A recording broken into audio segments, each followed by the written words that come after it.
So moving on with our discussion on integration by parts. For now, we have problem number 9. We have to evaluate the integral of 4x cosine 2 minus 3x dx. Again, sa integration by parts, kailangan nating pumili ng u at ang pagpili ng u ay nakadepende sa acronym na ito. I-L-A-T-E or ILATE or ILATE sabi ng iba. So in this case, priority natin na piliin si u. So we have here this is an algebraic function and we have trigonometric. So therefore, from our ILATE, yung magiging u natin is the algebraic kasi siya ay nauuna. So we have u is equal to 4x. Therefore, du is 4 dx. Alright? And then yung natitira, that will be our dv, which is in this case, cosine 2 minus 3x dx. So, integrating both sides, we can solve for v. Okay? So, v now is, since ito ay trigonometric function, alam natin, the integral of cosine u du, yaan yung sine u plus c. Pero ito ay hindi lang basta u. So, we can say, let u is equivalent sa 2 minus 3x.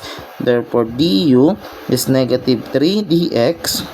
Or dx now becomes du over 3 negative.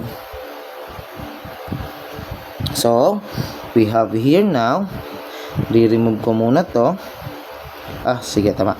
We have here now the integral of cosine u and our dx is negative du over 3. So, v now is negative 1/3 sine 2 minus 3x. Okay, so this is now our v. So applying now from our formula that the integral of u dv is equivalent to uv minus the integral of b du. So we have u 4x and our v is negative 1/3 sine 2 minus 3x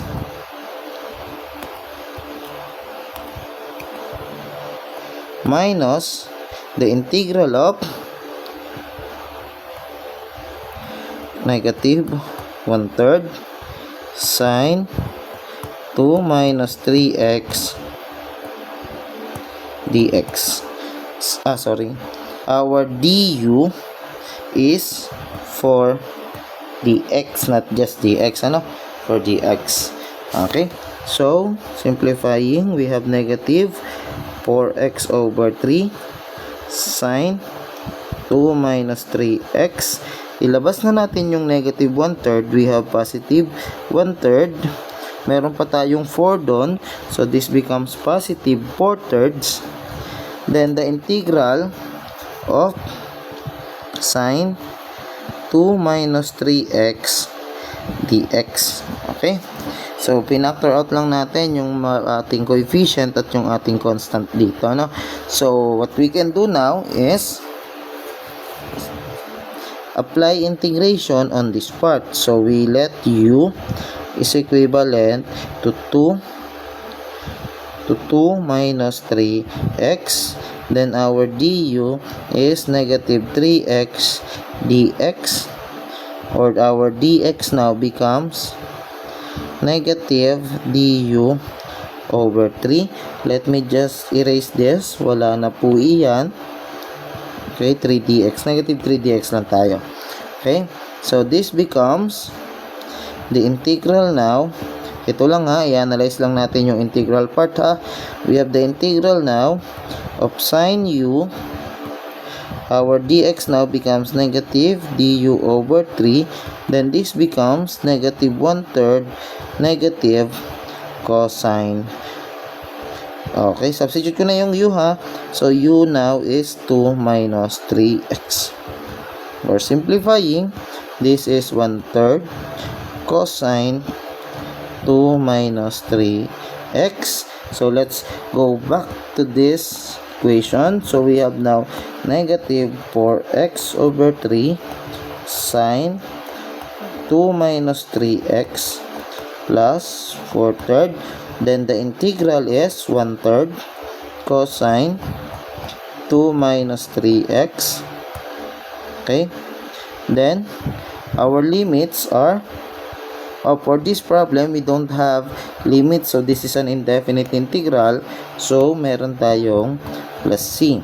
Simplifying, negative 4x over 3 sine 2 minus 3x plus 4 over 9 cosine 2 minus 3x plus c. Okay? So, sometimes yung choices walang negative sa una. So, it can be rewritten as 4 over 9 cosine 2 minus 3x minus 4x over 3 sine 2 minus 3x plus c. Both of these answers are correct.